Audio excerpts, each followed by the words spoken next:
Linggo yung araw na yun, July 5. Magandang benta. Siyempre, araw ng palengke. Tumawag yung kaibigan ng anak ko na nasusulong na yung market.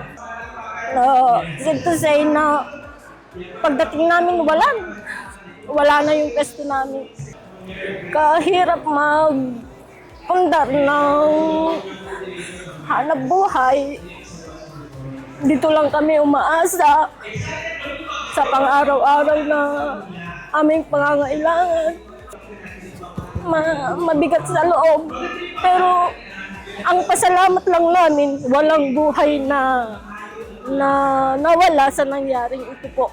Mahal na Pangulo, maraming salamat po sa agarang pagtulong sa amin, paggabay sa amin, pagtulong sa amin para makabangon muli na kung saan yung mga bagay na nawala sa amin, sa tulong at gabay ninyo, siguro maibabalik po namin. Laking pasalamat namin sa inyo kasi hindi nyo kami pinabayaan. Andyan kayo lagi sa amin hanggang ngayon. Maraming salamat. Nauna mong naisip. Yun po. Biglang parang wala eh. Nawala lahat. 10 years na pinaghirapan. Yung 10 taon na yun, tinipid ko yung sarili ko na gumastos. Inisip ko yung para sa kinabukasan. Yung nasa isip ko, yung time na 10 taon na yun, ilang segundo lang, nawalang lahat. Alam ko na may magandang plano ang Diyos. Doon lang ako kumakabit ngayon. Paunti-unti, bumabalik sa dati. Unti-unti bumabalik yung mga suki namin at nakapag-umpisa na rin po kami. Maraming salamat po, mahal na Pangulo, sa lahat po ng tulong na binibigay niyo po sa amin. Kami po ay nangangako na yung tulong na yon ay palalaguhin po namin. Babagin po kaming muli. Maraming salamat po. Actually, ma'am, ito ang pinakamalaking sunog na nangyari dito sa Batak. No? Itong public market kasi natin ay kinikater halos buong 2nd district. Ito ang pinakamalaking market dito sa Ilocos. Kaya medyo masakit at talagang malaking pinsala sa amin. No? 3 building ang nasira.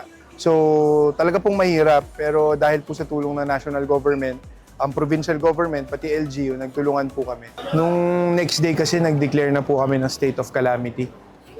So ang ginawa namin, nag-quick response fund kami. Tsaka sunod-sunod na rin naman po ang tulong ng national government, DSWD, DOLE, tumulong rin po sila. Yung mga iba-ibang mga national agencies, lalong-lalo po ang Malacanang, tumulong po sila sa City of Batak. Sa mahal namin Pangulo, maraming salamat po sa walang sawang pagsuporta. Actually, nung July 6, tumawag na po kagad ang opisina ng Pangulo. Kaya kami po ay lubos na nagpapasalamat at inaasahan po namin na makabangon po kami agad sa tulong ninyo, sa tulong ng probinsya, makakabangon po kami agad. So again po, maraming salamat at nandito lang po kami para sa inyo.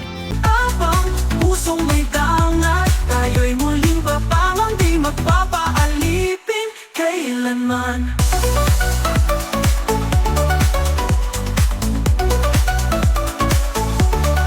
Sa bawat sukat tayo'y maghihilom, sa bawat pagkadapa muling aahon, bawat init, bawat kamay iisa, hawak ang pangarap ng ating bansa. Kabit-bisig tayo'y magtatagumpay, sa hirap at ginhawa, sama-sama't sabay, huwag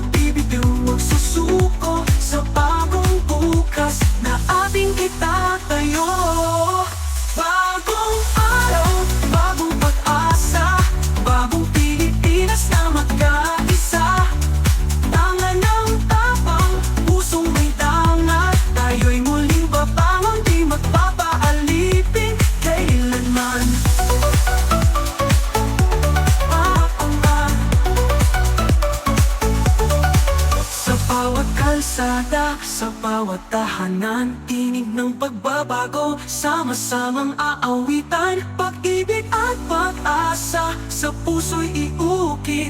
Bagong Pilipinas ito'y ating itatayo't ipagpupunyagi.